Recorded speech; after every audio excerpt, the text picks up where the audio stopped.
दोस्तों, आप सभी लोग जानते हैं कि 17 नवंबर 2024 यानी रविवार को पड़ रही है मार्गशीर्ष महीने की रोहिणी व्रत। और दोस्तों, यह वह रोहिणी व्रत है जो मार्गशीर्ष महीने में पड़ने वाली सबसे बड़ी तिथि है, क्योंकि यह रविवार के दिन पड़ रही है और इसका बहुत ही बड़ा और खास महत्व होता है।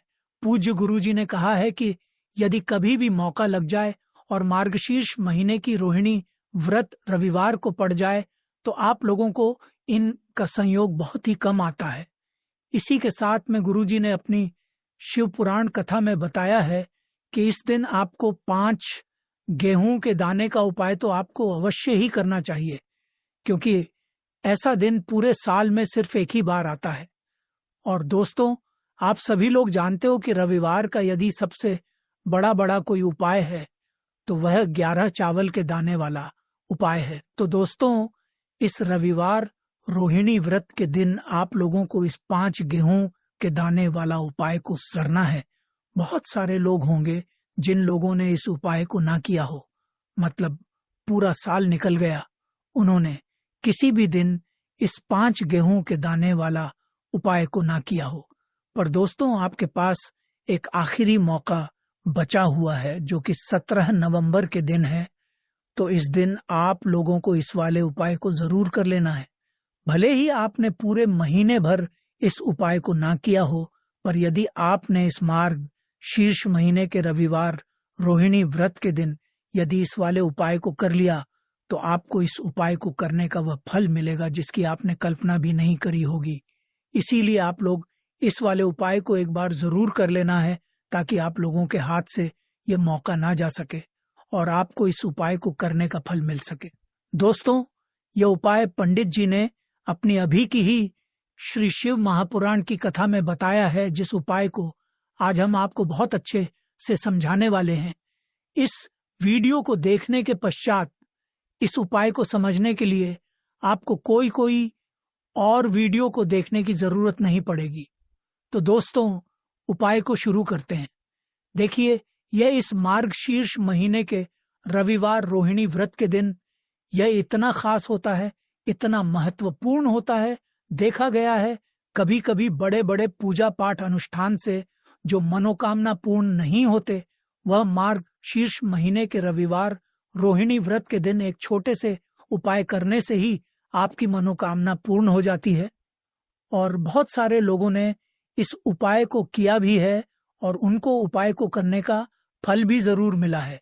यदि आप लोग भी इस उपाय को करना चाहते हैं तो आप इस उपाय को पहले अच्छे से समझ लेना, सुन लेना, उसके पश्चात करना। आपको इस उपाय का फल जरूर मिलेगा और इस उपाय को कर लेने से आपके घर में चाहे किसी भी प्रकार की दुख और समस्या क्यों ना चल रही हो, आपको उसका कारण भी नहीं पता है कि भाई ये समस्या किस कारण से चल रही है। उसका कुछ भी कारण हो सकता है, जैसे से पितृदोष हो सकता है या किसी तरह का मंगल दोष भी हो सकता है। तो इस दिन आप लोगों को ये वाला उपाय कर लेना है। ये एक ऐसा उपाय है जिस उपाय को यदि किसी खास दिन पर किया जाए तो भाई उस खास दिन का जो है वह तो हमें मिलता ही मिलता है, पर हमने उस दिन पर इस उपाय को किया है तो हमें उससे भी बड़ा फल मिलता है और फल बहुत जल्दी मिलता है, क्योंकि आप इस उपाय को बहुत ही बड़े और खास दिन पर कर रहे हो। तो चलिए अब उपाय के बारे में बात करते हैं, लेकिन उससे पहले आप लोगों को यह आवश्यक है कि आखिर ये उपाय किस समय करना है, किसको करना है और कैसे करना है। तो चलिए हम आगे आपको वीडियो में एक एक करके बता देते हैं। लेकिन उससे पहले यदि आप लोग हमारे चैनल पर पहली बार आए हैं या फिर मेरी आवाज़ आज पहली बार सुन रहे हैं तो हमारे चैनल को सब्सक्राइब जरूर कर लेना और इस वीडियो को लाइक करके कमेंट बॉक्स में श्री शिवाय नमस्तुभ्यम ओम नमः शिवाय जरूर टाइप कर देना। तो दोस्तों, इस 5 गेहूं दाने वाला उपाय को हमें इस रविवार रोहिणी व्रत के दिन कैसे करना है, किसको करना है, किस समय करना है और कहां पर करना है, ये सारे सवालों के जवाब आपको इस वीडियो में मिल जाएंगे। और जो ये वीडियो देखेगा भाई, उसको 5 गेहूं के दाने वाला उपाय जरूर करना चाहिए, क्योंकि इस दिन एक चुटकी हल्दी का भी बहुत ही बड़ा और खास महत्व होता है। और जब बात आ जाए हल्दी की, तो यह सोने पर सुहागा वाली बात हो जाती है। और यह एक बहुत ही बड़ा उपाय जाता है इस रविवार रोहिणी व्रत का।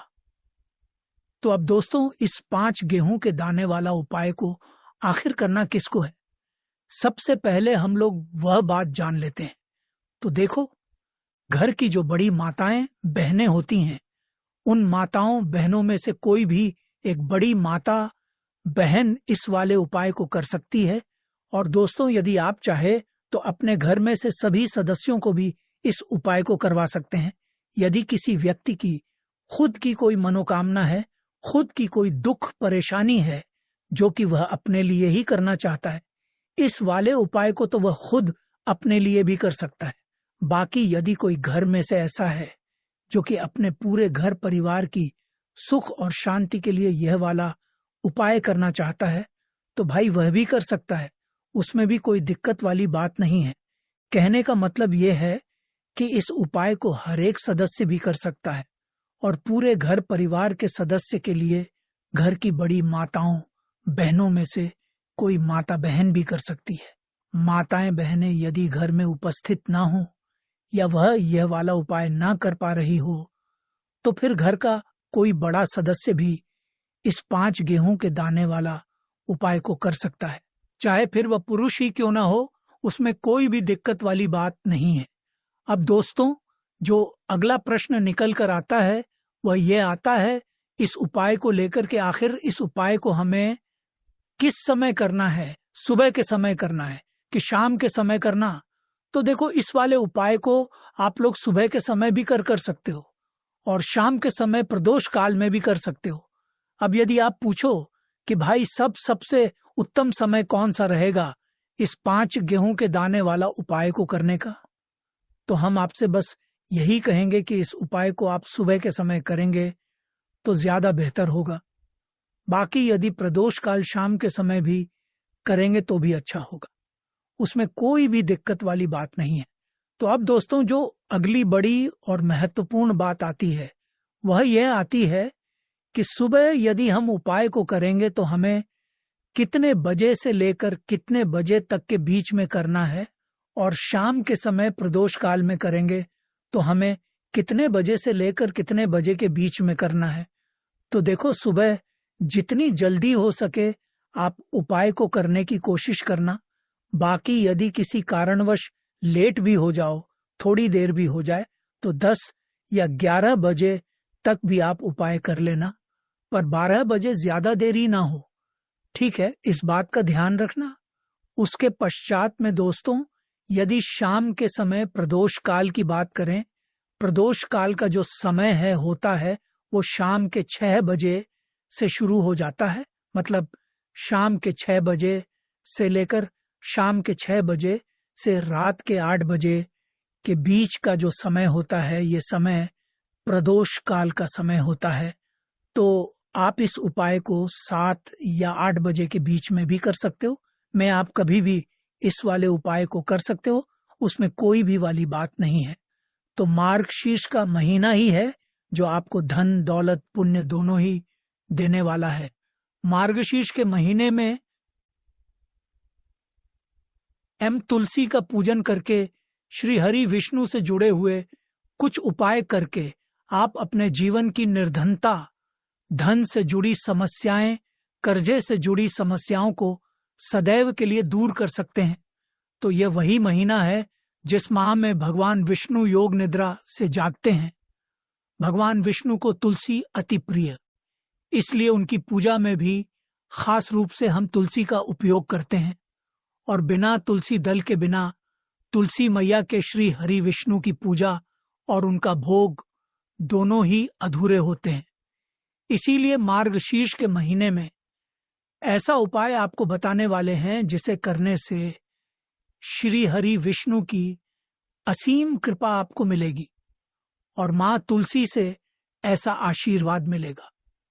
जीवन का हर दुख, हर कष्ट, गरीबी, निर्धनता, कर्जे से जुड़ी समस्या, सब कुछ ही आपके जीवन से दूर हो जाएगा और सुख, समृद्धि, धन, वैभव, ऐश्वर्य, सब कुछ आपको अपने जीवन में आसानी से मिलने लगेगा। तो चलिए बात कर लेते हैं कि कौन सा उपाय है, तुलसी के पौधे में कौन सी चीज आपको रखनी है और इस उपाय को किस समय करना है। देखिए, सबसे पहले तो आपको बता दें कि यदि आपके घर में तुलसी का पौधा नहीं है तो मार्गशीर्ष के महीने में एक तुलसी का पौधा अपने घर में लाकर जरूर लगाएं, क्योंकि मार्गशीर्ष महीने में जो लोग अपने घर में तुलसी जी का पौधा लाकर लगाते हैं, माँ तुलसी का पूजन करते हैं, कभी भी माँ तुलसी उनके घर में निर्धनता नहीं रुकने देती है। सदैव उनके घर में धन की वृद्धि होती है, धन की वर्षा होती है। तो जरूर से तुलसी का पौधा आप मार्गशीर्ष के महीने में अपने घर जरूर लेकर आए और अच्छे से आपको माँ तुलसी का पूजन करना है, माँ तुलसी के पौधे की देखभाल करनी है। और वह कौन सी चीज है जो तुलसी के पौधे में मार्गशीर्ष के महीने 17 नवंबर रविवार रोहिणी व्रत में रखना है, और कैसे यह चीज रखते ही रातों रात आपके जीवन में चमत्कार होगा और आपके भाग्य का भी आपको साथ मिलेगा।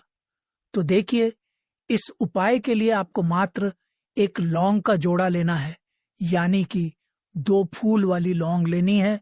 साथ में आपको मात्र थोड़ा सा शहद लेना होगा और इसी के साथ में आपको तांबे के पात्र के अंदर शुद्ध जल लेना होगा। अब देखिए, सभी सामग्रियों को लेकर के आपको भगवान शिव के मंदिर में पहुंच जाना है। देखें, ये उपाय आप सुबह से लेकर शाम तक कर सकते हैं। तो वह सबसे पहले तो आपके पास जो 2 फूल वाली लौंग हैं, उन्हें आपको शहद के अंदर अच्छे से डुबो है, यानी कि दोनों लौंग पर आपको अच्छे से शहद का लेपन कर देना है। अब आपको जो आपके पास एक लोटा जल है, सबसे पहले तो उसे शिवलिंग पर धीरे धीरे समर्पित करना है और श्री शिवाय नमस्तु भयम इसका जाप करते हुए समर्पित कर देना है। अब आपके पास जो 2 फूल वाली लौंग है शहद से, उसे आपको शिवलिंग पर अर्पित करना है और आपको प्रार्थना करनी है कि जीवन में जो रोग की स्थिति है वह समाप्त हो, जीवन के जो संकट और समस्याएं हैं वह सभी समाप्त हो, जीवन से जो कर्ज की समस्या है वह समाप्त हो। इस प्रकार से प्रार्थना करते हुए ये जो 2 फूल वाली लौंग ही शहद संयुक्त, इससे आपको शिवलिंग पर अर्पित कर देनी है।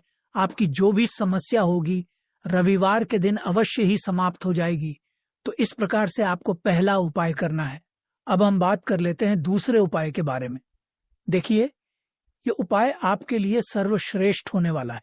देखिए, इस उपाय के लिए आपको मात्र 5 हरे मूंग के दाने आपको साबुत लेने हैं, खंडित नहीं होने चाहिए। इस बात का ध्यान रखें। और इसी के साथ मैं आपको एक तांबे के पात्र के अंदर अपने घर से शुद्ध जल ले लेना है। अब दोस्तों, इन सभी सामग्रियों को लेकर के आपको सीधे पहुंच जाना है भगवान शिव के मंदिर में। देखिए, इस उपाय को भी आप सुबह भी कर सकते हैं और शाम के समय में भी कर सकते हैं। देखिए, भगवान शिव के मंदिर में पहुंचने के पश्चात आपके पास जो 5 हरे मूंग हैं, उनमें से पहला जो हरा मूंग है, आपको शिवलिंग के सामने जो नंदी महाराज होते हैं और उनका जो पैर उठा हुआ होता है, वहां पर आपको पहला हरा मूंग समर्पित कर देना है और आपको AUM इसका जाप कर लेना है। फिर आपको दूसरा हरा मूंग लेना है और शिवलिंग पर जो श्री गणेश जी वाला स्थान होता है, वहां पर आपको ये दूसरा हरा मूंग समर्पित कर देना है। यानी कि शिवलिंग के सीधे तरफ आपको यह दूसरा हरा मूंग समर्पित करना है और फिर आपको या फिर श्री गणेशानम इसका जाप कर लेना है। तीसरा हरा मूंग का दान आपको भगवान शिवा की सबसे प्रिय पुत्री माता अशोक सुंदरी वाले पर समर्पित करना होगा। शिव की जो जलाधारी होती है, जहां से जल बह करके आता है, उसी जलाधारी के बीच में जो कहीं कहीं उठी हुई लाइन होती है, सांप की आकृति के रूप में। वहीं पर आपको तीसरा हरा मूंग समर्पित करना है और फिर आपको ओम नमः शिवाय इसका जाप कर लेना है। अब दोस्तों, चौथा जो हरा मूंग है उसे आपको भगवान कार्तिकेय जी का जो स्थान होता है शिवलिंग पर, वहां पर आपको यह चौथा हरा मूंग का दाना समर्पित कर देना है और आपको ओम नमः शिवाय इसका जाप कर लेना है। अब आपके पास जो पांचवा और अंतिम हरा मूंग बचा हुआ है उससे जल के पात्र के अंदर डाल देना है और इस हरे मूंग से युक्त जल से आपको भगवान शिव के शिवलिंग का अभिषेक कर देना है। जल आपको बिल्कुल धीरे धीरे समर्पित करते जाना है और लगातार आपको शिव महापुराण के मूल श्री शिवाय इसका जाप करते रहना है। फिर आपको शिवलिंग के सामने बैठकर, यदि आप अपने बच्चों के लिए यह उपाय कर रहे, यदि आप अपने बच्चों की बुद्धि ज्ञान और विवेक के लिए उपाय कर रहे हैं तो उसके लिए आपको प्रार्थना कर लेनी है, या फिर व्यापार में वृद्धि करने के लिए यह उपाय कर रहे हैं तो उसकी कामना करते हुए आपको प्रार्थना कर लेनी है, या फिर अपनी नौकरी के लिए कर रहे हैं, या फिर अपने इंटरव्यू के लिए, या फिर धन की प्राप्ति के लिए कर रहे हैं। जिस भी कामना के लिए आप उपाय कर रहे हैं उसे परिपूर्ण करने के लिए आपको महादेव से प्रार्थना कर लेनी है और फिर वापस अपने घर आ जाना है। पूज्य गुरुजी ने कहा है कि जो भी व्यक्ति इस उपाय को कर लेता है तो यकीन मानिए आपके जीवन की जो सारे संकट, कष्ट और बाधाएं ही वह सभी समाप्त होंगे। अब हम बात करते हैं अगले उपाय की। इस उपाय के लिए आपको एक दीपक लेना है। दीपक आप मिट्टी का भी ले सकते हैं और शुद्ध आटा मढ़कर उसका दीपक भी आप तैयार कर सकते हैं। दीपक के अंदर गोल बाती का प्रयोग करना है और दीपक के आपको शुद्ध घी का प्रयोग करना है। इसी के साथ में आपको मात्र एक फूल वाली लौंग लेनी होगी। अब ये एक दीपक और एक फूल वाली लौंग लेकर के सीधा आपको पहुंचना होगा बरगद के वृक्ष के। वहां पर देखिए, सबसे पहले तो आपके पास जो एक फूल वाली लौंग है उससे आपको बरगद के वृक्ष की जड़ में समर्पित करना है। देखिए, यदि आपके जीवन में कोई भी बड़ा संकट आने वाला है, कोई भी बड़ा कष्ट आने वाला है, तो वह इस उपाय के माध्यम से दूर होने वाला है। महादेव की कृपा रहेगी कि जो भी संकट आपके जीवन में आने वाला होगा वह भी दूर हो जाएगा। तो आपको एक लौंग समर्पित करनी है बरगद के वृक्ष की जड़ में, और वहीं पर आपको जो है गोल भांति वाला दीपक जो आप लेकर के गए हैं उससे भी वहां पर प्रज्वलित कर देना है, वट केयर करते हुए। देखिए, जब भी आपको जीवन में इस साल लगने लगे कि आपके जीवन में कुछ भी अच्छा नहीं चल रहा है, तब भी आपको ईयूपी करना है। तो इस प्रकार से आप उपाय करना है। अब हम जान लेते हैं चौथे खास उपाय के बारे में। देखें, यदि आपके विवाह में, शादी में कोई भी समस्या आ रही है, यदि आपका जो कर्ज है वह दिन पर दिन बढ़ते ही जा रहा है, तो आपको यह चमत्कारी उपाय करना चाहिए। कोई भी समस्या यदि जीवन में है तो उसे दूर करने के लिए आपको ये उपाय करना चाहिए। मंगल दोष से जुड़ी हुई समस्या भी है, तब भी आपको यह उपाय करना चाहिए। देखिए, इस उपाय के आपको एक तांबे के पात्र के अंदर अपने घर से शुद्ध जल लेना है और इसी के साथ में आपको एक चुटकी लाल चंदन लेना होगा।